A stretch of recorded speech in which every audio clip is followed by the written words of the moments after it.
Dialogue here on Ahlebait TV, and I'm your host, Fahima Mahomed.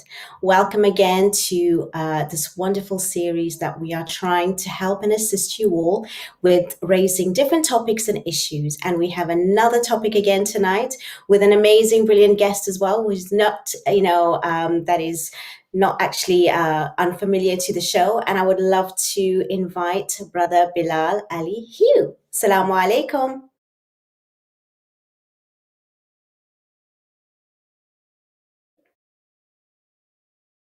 Can you hear me, Brother Bilal? Assalamu alaikum. Wa alaikum salam. Hey, Sorry, can you hear me? absolutely perfectly. Perfect. Thank you so much for joining me today on this lovely evening that's really hot, but hopefully we're going to still get through this conversation. The conversation might get hot, to be honest with you. It's that kind of topic. Absolutely. Well, we're going to be discussing how children are used as a weapon after a breakup. I think this topic has been raised, but not in much detail. And I have personally had dealings with many clients who have these kinds of issues. So I definitely would love to invite you to join me in this conversation today. Firstly, there are many people that understand that in this country we do have the laws and even Islamic law. It all is set in place. So we're not talking about that. We're talking about when two parents break up and what happens behind closed doors and what's the effect and what's the small manipulation, conversation, communication, the little things that you might think, as parents, when you have split up, when you're going through emotions that are really painful. Obviously, when there's a breakup, obviously one person is not liking it or both doesn't like it. It's not necessarily amicable. But what does that mean for the children? And when we talk about the children, we're going to go into that a lot more deeper. Brother Bilal, what's your experience or knowledge of, what a parent goes through when they're going through a divorce and they have to also maintain their emotions while they're going through this kind of, really negative, sort of like emotional spiraling downwards after breakup and having to deal with children of all ages and stages. And usually it's left to mainly one parent who firstly takes that, sort of like control. What's your experience? It is very common, in my experience. It's something that happens often in terms of breakup. Uh, People speak about reconciliation when they're trying Hmm. to get couples to reconcile and to reconvene the relationship, bring them back together again. But there's also something called conciliation, which is when people have accepted, hey, we gave it our best shot. Unfortunately, Qadar Allah, we're not going to be able to make it past this particular point. And so we're going to go in our separate directions as a romantic item, as a couple. However, there are Hmm. fruit from this union, right? We have children. That's our lineage, that's our investment, that's our inheritance, right? And conciliation counseling is like helping people to do that with dignity so they can stay on board and not use the children as a weapon, not weaponize the children and cause psychological damage to their children while attempting to spite or punish their other half. And that could be triggered consciously or unconsciously. So yeah, it's something that's as unfortunate as it is very common, sister. Thank you so much for that introduction. I think you've raised a lot of things. And before we continue, I want to welcome our Syed. Salamu alaikum, Syed. Thank you so much for joining us tonight. Wa alaikum salam. Thank you for hosting. And You're thank very you to the welcome. It's brother. my pleasure. Assalamu alaikum. Good Yes, to see you. lovely to see Brother Bilal join us again tonight. Again, he's no stranger to the channel. And we have an amazing topic that we're discussing tonight with regards to children being used as a weapon after breakup, which we have highlighted how common it is, unfortunately, even with the law of the land in place, as well as, the Islamic laws and the rules that are there. I myself personally have dealt with many cases, and it is from men majority of the time that are actually having these kinds of children used against them. Brother Bilal, do you find that there's more women using it against men, or do you find it's kind of equal ground? How do you sort of see that? I am I believe that because of the laws in the UK, in terms of custody Mm-hmm. rights, family court law, as they would call it, right? Women tend to get an automatic, um, custody of children if there is, Yes. unless there's something specifically proving that a mum is, she has a danger, she's proven a danger, there's a major safeguarded issue, and at the last fence, if the mum wants the children, it really has to be the last wall salute for her not to get the children. It's a kind of default setting in the system. Mm-hmm. So, by definition, mums have more custody and have more opportunity. But that's not to say that they are necessarily always motivated in that way. Sometimes parental alienation, although I'm kind of introducing that term a bit early in the conversation, but sometimes issues can come when the child spends time with the father example periodically, but still there are some sort of psychological processes in taking place or things of that nature that disrupt the child, and there's a weaponizing going on even from the father. So it doesn't have to be the mother, because she's more likely than not the one with the full custody. But yes, it happens both ways. It happens both ways. That's really interesting, and I'm glad you highlighted that because I didn't even look at it like that. Because of the fact that they are going from one parent to the other, regardless of who has the full custody, it still can happen on the other end as well. So most definitely, Sayed, this is a really really interesting topic, and I know that you're not sort of a stranger to this kind of thing as well, dealing with lots of family issues and breakups. And a lot of the times we only sort of talk about and we consider the adults, but most importantly, it's the children that seem to actually have the raw end of the deal, the suffering really, even if there's breakup, even if there's so much emotional damage, trauma, and the fact that a lot of people discuss divorce, divorce, divorce, but not necessarily mentioning what does it really do for the children. We know that obviously having two homes is hard enough anyway, but when they're being used as a weapon against each other, and even if it's only at the very beginning because they're still trying to deal with their emotions, it's really, really detrimental.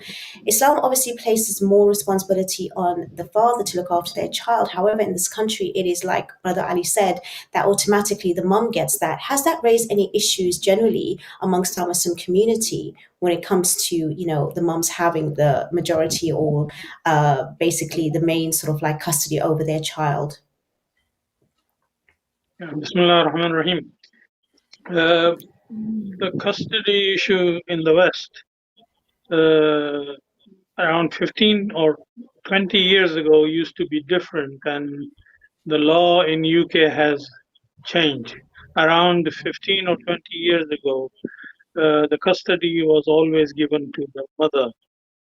But then there was a change in the law that they give joint custody in majority of the cases, and residency is given to the most suitable parent, and therefore the custody usually is joint nowadays, unless, as Brother Bilal was mentioning, the husband proves or the wife proves that children are not going to be safe at the hands of father or mother. And I have seen cases where the custody of the child was given to the father because of some kind of anger issue or uh, Mhm. some kind of psychological issue. But of course, it is not easy. You have to prove that, Yes. and usually study goes on into the behavior, and they look at the reports and evidence and everything, and only after that they decide. And as far as the involvement of children in the cases of divorce is concerned, it is wrong to involve children and use them as weapons. Unfortunately, this happens in our society, not from ladies' side only, or from men's side on as well. I mean, like when children go to the father uses them to spy on the mother, who she is meeting, who's coming, Mhm. what does she talk, and what goes on in the life of mother. And same thing happens other way around. When the children go to the father, the mother tries to find out how, if he is married to another person, how is he behaving with the new wife, and what are the differences, and that causes emotional problems, and she starts comparing, what did I do wrong that he's treating the new wife Hmm. differently, and that causes problem. I've personally counseled and advised the children in such cases and told them, look, you should, there is no divorce between parents and children. Divorce is Yeah, between husband and wife. Children always remain the children of the couple, and the couple always remain the parents of the children, whatever the case. And therefore, the children involved in these kind of divorces should be counseled and taught, as I told definitely. many of the children, and told them that when you go to your father's house, whatever goes on is between you and your father, and you don't need to, it's not wajib and obligatory on you to go and immediately tell your mom, oh, father did this. And even if you are having happy time or bad time, keep that business of the house in that house. And when you come to mother's house, don't tell everything to the father, that what is mom doing and what is going on in their house. So we need to educate the children. We need to educate the parent not to involve the children, and we need to educate the children not to become what do you call tools. And Messengers, yeah. yeah, and I have also seen that some children become more clever. They start using the parents, and they use emotional blackmail to gain favors from the divorced parents. So, in any way, it is not good. Absolutely. I think you've raised some really, really important facts there. And actually, you've actually made it so much easier for me to roll on to the next question. I mean, firstly, highlighting how important it is to seek sort of therapy, counseling, or anything when it comes to even after divorce, especially when you're still in a family, to sort of navigate those kind of emotions and not end up in these situations. Secondly, Brother Bilal, when it comes to the manipulation, we've obviously established that the laws are there, which is fair now, whether it's an Islamic way or even in the law of the UK. And there's freedom and there's equality as much as possible. But the thing is, when it comes to behind closed doors, and there's still hurt, there's still blame, there's still people that haven't healed from it. Mhm. There's also children of different ages, sometimes even as young as 2, 3. They can still be used as a messenger, and also getting what the examples that our Syed has even told us. What are the kind of types of manipulation that parents do use for their children in order to gain that sort of like revenge, or just to feel that sort of pain, which they feel that they can actually alleviate some of that hurt? Let's try and understand it from the point of view that why they might be doing this kind of thing. Because a lot of parents don't really maybe understand, like you said, a lot of it is subconscious. Maybe we can make them aware so that these kind of things can be eradicated. What are the sort of manipulation that is used and that is really damaging? So much of the drives. Let's say, looking at it in good faith, yeah, as they say, assuming that these drives come from an unconscious place.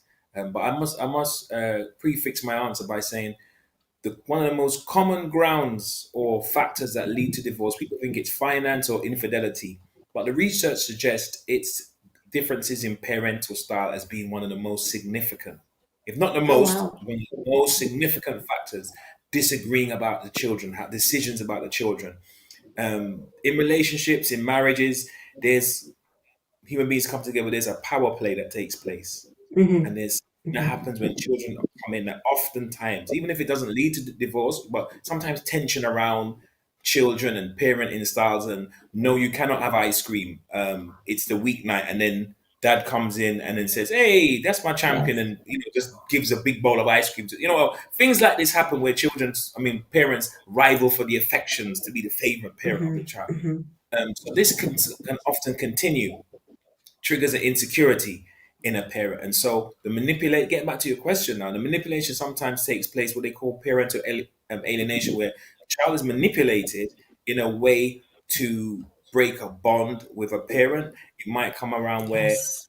the absent parent is spoken about negatively, Yeah. expressly, and then the child implicitly understands that to mean, okay, this parent is not worthy of my respect, so they're very difficult. They become very difficult, disrespectful, discipline issues around that parent. Or the other one, the very famous, this is very, very tough for parents, is not wanting to have contact with the parent. So a child, I'm Mm. going to switch the sexes around to make it, to give it a totally different context, but the lesson still stands.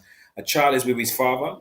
His father undermines the image of his mum, and the mum has access to have phone calls with the child every so periodic periodic times. The father will either not answer his phone or literally not make access possible, or, for example, manipulate the child in a way where he's rude to his mum or ends a call early or comes and says, I really don't want to speak to you. I'm not in the mood. I'm not really in the mood to speak. Things like this. But it's a drip, drip manipulation, undermining of the Yes. parent. That's why parents have to be very careful, even when they are married. What do they say about each other, or the absent parent, physically absent, in front of the children? When a mom is frustrated with her husband or annoyed or whatever, and he's out the house, whatever it is, let that be a private conversation. Because when you emasculate the husband's image, when you undermine the husband's image, it really affects the whole family system. And then you can't call in the husband later on to discipline that son or discipline that daughter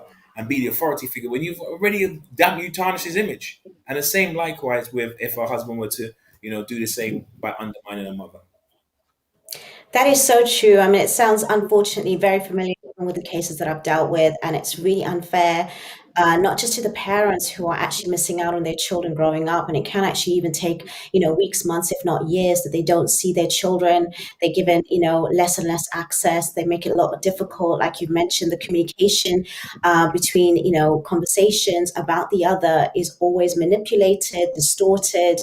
A lot of things are happening. And now we want to go on to what does that do to a child, even an adult child. I've done a lot of research, even with adult children, that are actually brought up, of course, and their parents have, this kind of conflict constantly, and they're in the middle to either choose or feel that they have to be one or the other, and the insecurity and that hurt and pain. What does it do to that child? What are the implications for a person? Because I want to hear this. I want this to be said out loud. So people that are listening in the future or now, right now, live on TV, or anyone that's watching, they need to understand from a child's point of view how this is to children, Brother Bilal. Yeah, so I mean, this is something that we have to bear in mind, right? When it comes to divorce, and it's not a foregone conclusion, but statistically, children from homes where a divorce has taken place are statistically higher, more likely than not, or they're overrepresented in terms of mental health issues, or criminal justice system, or other negative Mhm. social measure, tools to measure, life chances, or to measure quality of life. So it doesn't mean that people come from a single parent home or a home of divorce. It's inevitable. There are outstanding and brilliant people from all kind of backgrounds and social settings. So I don't want to misrepresent the data, but what I'm saying is that there Yeah. is a statistical analysis that says, there's a kind of higher proportion. So that's already putting a child from that kind of home at a disadvantage. So what we don't want to do is to then burden the child with this kind of war of the roses continued after the marriage has ended, and the undermining of the absent parent, or either way, or when you go to spend time with a parent who is not the one that you live with full time, but that parent is undermining the one that you really live with.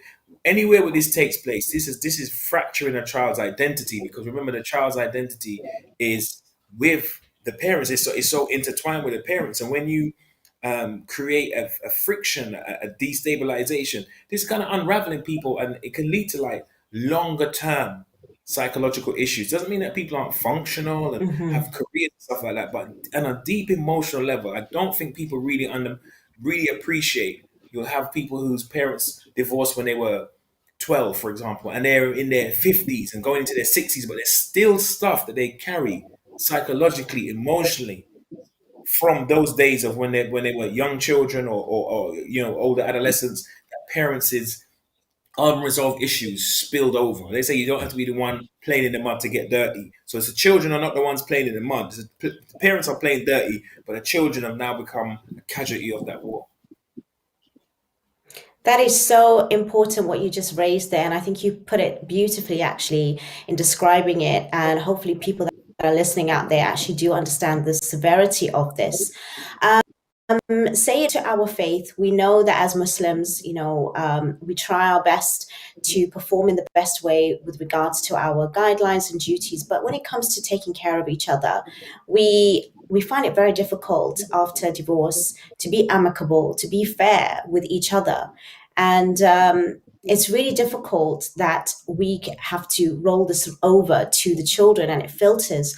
And like Brother Bilal mentioned, that this is years of unresolved issues that have carried forward from these kind of stages and phases that are going through after divorce.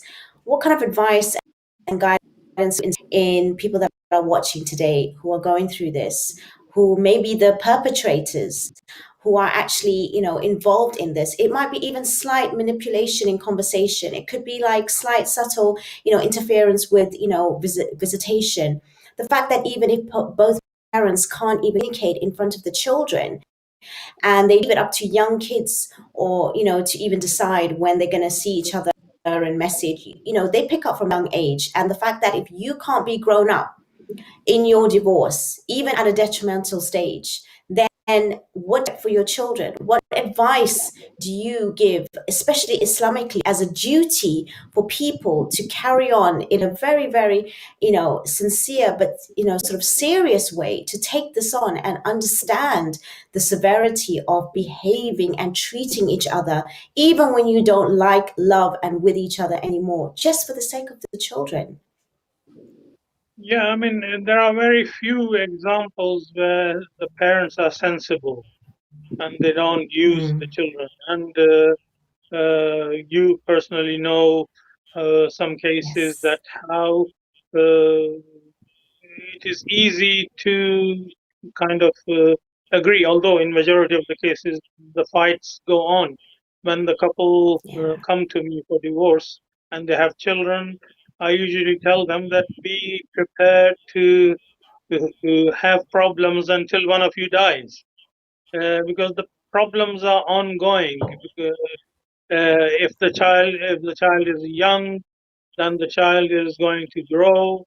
Each birthday they are going to have problem. The father wants to celebrate the birthday, the mother wants to celebrate the birthday. When they go to school, the father wants to be the first one, the mother wants to be the first one. When they have any achievements in their life, graduation and other things, and marriage, and even when they have children or grandchildren, if the great grandparents are still alive, the problems will continue until one of them dies. And there are very rare examples of sensible parents who forget their own problems when they are dealing with the children. Obviously there was a reason for their separation and divorce, but they come to an agreement that let's not involve the children, and they try to provide better and best facility for the children. And I've seen cases of very successful children from the divorced parents, because the couple agreed to take care of the future of the children from Islamic point of view and from academic point of view, and for their future they cooperated and worked together. So both ways are possible. And as far as the children are concerned, in both in Islamic teachings and also in civil, in non-Islamic environment, usually children are interviewed after the age of 9 what they prefer. So if the child prefers to be more with mother or father, then the other parent should come along with it, not to force and impose his or her own point of view, because that will create a damaging effect on the child. as you mentioned, say it that there are very rare cases where things do work out, but I have actually come across a few where, in the case where the parents are amicable and they do get along really well, and unfortunately, outside influences are not used to seeing that, and they want to keep it separate, and they even break relationships because they think that the mother and father and the outside cousins shouldn't be involved in that sort of like friendship anymore. Now, if the parents have broken up, it's been, amicable, they've both gone their own ways and there's respect, is it allowed for them to actually have interaction where they can come together and celebrate their birthdays and, even go on holiday? Obviously, they obviously have to, observe, whatever sort of restrictions there are between them. But is that advised? Is that something okay that can still happen? Because, parents can end up being friends and, move along with the children and have things together. But in our society, again, we have the extreme of, having a breakup, which is really detrimental and lots of fights. And then the other one, it's really good. And even that's seen as like, oh, that's weird. You shouldn't be so close. You shouldn't be so good. What do you think about that, Sayed? Well, again, it depends on how sensible are the parents. I have seen examples of, for example, at the wedding of the child, the divorced parents agreed to be together in the same celebration, and even agreed to have a family photo uh, Yes. together, so the children and the future generation of the children can see who their parents were. Even if they were divorced, they were together in the photos, and the couple's new partner also agreed to let them have the Photoshop together and not create any kind of problem. But such examples are very rare, and it usually ends up in the fights. If he is coming or she is coming, I'm not going to come, and I'm going to boycott your wedding, and this and that. That is not going to create a positive result in the future of the child, in the mind of the child. Absolutely. As we know, Brother Bilal, this is kind of like a boxing match. And, unfortunately, in between, we have children that are there standing in the ring as well. And they either, from one side to the other. What would advice, would you give to parents? Because I think a lot of what I'm hearing right now, and also from my own experience dealing with these kind of issues and couples, that it's a lot of inner healing, inner work that needs to be done. And sometimes we only grow and develop after we have this challenge. And a challenge and adversity of divorce is definitely a wake-up call that we can still, regardless of even if the other person was right or wrong, regardless of whoever was there to start the whole process for it to end up in this way of divorce, both still need to take accountability to work on themselves, not just for the other person, the other partner, but more importantly for the children. What kind of practical tips, advice, strategies can you give if people are going through break, they have children involved, and they want to see life, come together again in a way where it's not just amicable, but it's safe, secure, comfortable, and less trauma for the future of their children? You said those pivotal words, safe and secure, safe and secure. They want to create a safe environment. I mean, if there's anything that I would encourage people to consider, let's put it that way, is that divorce in the psychological literature is likened, the psychological impact is likened to a bereavement, to a death. It's linked to Yes. grief and loss. Yeah, people take it really bad, psychologically bad. And all this acting out and parental alienation and hostility and stuff like that is emotional unmet needs. It is basically, I'm hurting. That's what it is, right? Vulnerability at its Hmm. core. Just like we encourage people who get married to seek some kind of consultation or premarital counseling, I would encourage people to really consider what I mentioned at the beginning, conciliation counseling, like a kind of a debrief. Hey, we've been on a journey, Definitely.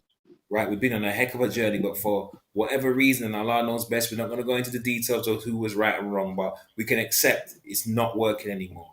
But we've got our legacy here, our DNA, our heritage is here now, right? The ones that will inherit us, should I say. So let us have a debrief, a conciliation counseling, some sort of conference or discussion to set some kind of parameters with somebody that can mediate and give guidance and help us in this process, because right now we're both raw. It's a big loss. Yes. And we're not going to manage it just based on our emotions and me going off and speaking to my family and you going off and speaking to your, and they weaponize and whip us up because they're hurt, seeing us hurt. We need a peacemaker in the middle, and we need a process to enhance that peace. I second that 100% because I deal with these kind of issues all the time. And I always say in my sessions that, don't just think about, coming to sort of coaching, counseling, whatever it may be, when you're in the process of trying to reconciliate. But it's really also very important for you to consider it if you have made that choice to end, or even in the process of, trying to make each other okay, where, you need to go through a specialist. You need to see someone who can be, in the middle, but fairly. Because again, when we are seeing our families, friends, they're going to maybe sometimes enable us in the way that is not going to really serve us. And we need to be really honest about this. And I've always said that. So I'm glad that you mentioned that again. It's so important. And I've done so much work with couples regarding, and I'm like, I'm not just here for you to sort of like manage. I'm thinking more about your children more than even you are right now. And that's my job. So, this is why we need to have more people that are encouraged to see someone. The other thing is, I also speak from my sort of professional way, is that if you find that one partner is not willing to seek that kind of help and therapy, whether it's, because I deal with couples and individuals, I always say, as the Quran mentions, it starts from ourselves first. And when you make those certain small adjustments, it can really make a difference to even your relationship, even if you feel that the other person is not being in a fair way, in another way, but it will help you have better responses, better reactions, and cope with even some of the unfairness that will help you through. And maybe that will filter to the other person seeking it too. So don't think, oh, well, they don't want to do it, so I'm not going to do it. No, you take that process even for yourself first if you're not going to do it together as a couple. What's your thoughts on that, Brother Bilal, when it comes to two people? Obviously, we need, a sort of like an arrangement between, both parents. But when one parent is not able, it still can be managed. In my experience, I really have seen that it can still be managed when people's situation hasn't changed, but they themselves have changed and they can deal with it a lot better. How do you sort of see that as, a way forward when one party is willing and the other one isn't? Well, it's interesting you should say that because I have this idea that common idea, actions speak louder than words. So, in one sense, if there's an unwilling party, um, you are best served not to allow that person's hostility to determine how you're going to be. And that's the road of Islam, right? The Prophet said, they said about the Prophet, peace and blessing be upon him, he never returned an evil for an evil. So people were malicious and spiteful to him, but he still, difficult as it is, rose above it because it is difficult. Let's make no mistake. Yes, Taking it that is, road is definitely. not an easy thing, easier said than done.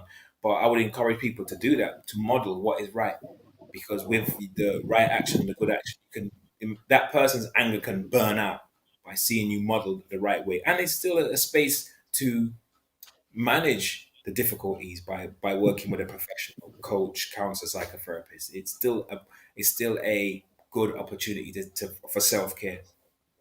Absolutely. I love that you've sort of, encouraged that as well. Sayed, we've come, unfortunately, to the end of the show, and I want to sort of have your last words because I know you deal with this a lot, and I know that you encourage lots of the things that we've said already, but what would you like to sort of say out there for ending the show? Uh, for the divorce cases, I would like to mention that the couple should not involve financial matters and the issue of the custody with the divorce. They are totally separate cases. And when you Mhm. mix these cases up together with the divorce, the abuse takes place one way or another. So we should try to avoid this and deal with each case uh, separately and not to tie it with each other. And when we do that, it causes so many problems. And majority of the cases I have personally written to Maraja Taqlid and Ulema and scholars and said to them that There are ladies in the Western world, non-Muslim countries, where the court has given the custody of the children to the mother, and the husband is using that as a weapon not to divorce her while he is doing muta or having another wife and having more children with another lady, but he is restricting the wife from moving on.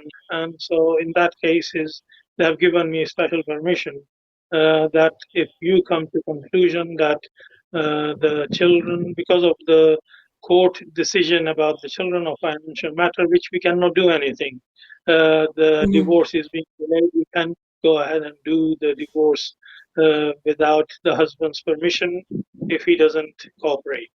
So this is the result of imposing your personal interests over other issues. So I would advise the couple to practice Islam and sit together and not involve children in these matters, and think of the future generation of Muslim Ummah. Because if they are brought up with Yes. these kind of mental scars, they are not going to be able to bring a healthy future Muslim Ummah. So true and so vital, so important what you've said. Brother Bilal, what would you like to end with the takeaway? Yeah, Bismillahirrahmanirrahim. My takeaway would be, if people are thinking about harming the former significant other, their ex, remember that you hurt your children. So it's Absolutely. best to end in peace, and let what you brought, what Allah bless you with, let that flourish. Just let that flourish, and the shaitan be the best of you. Thank you Live in so peace much. and It's been separate. Live in peace and separate from each other in peace. absolutely. Thank you so much, Syed. Thank you so much, Brother Bilal. Inshallah, I hope to have you again on the panel. It's been an absolute pleasure. I really do appreciate all your information, your vital insights from both of you. Thank you so much, dear viewers, as well for watching. I just want to reiterate that it is vital that even though we go through pain and hurt after a breakup, the most important thing that you need to consider after yourself is the fact that your children are looking up towards you and they still love both of you, even if that love between the both of the parents, the couple have split. It is still that the children have feelings, and we need to consider that. And you need to step up as parents. This is your time to now practice your deen. Practice it. Every challenge comes as a test for to show how you show up, regardless of how the other person is. It really will come back to you in so many better ways. I promise you that, and I totally guarantee it from lots of dealings with these kinds of cases. And I assure you that if you were to be the better person, the bigger person, as much as it's painful, then inshallah for you and your family, you will be blessed, and you will be in a place where you can actually have an amazing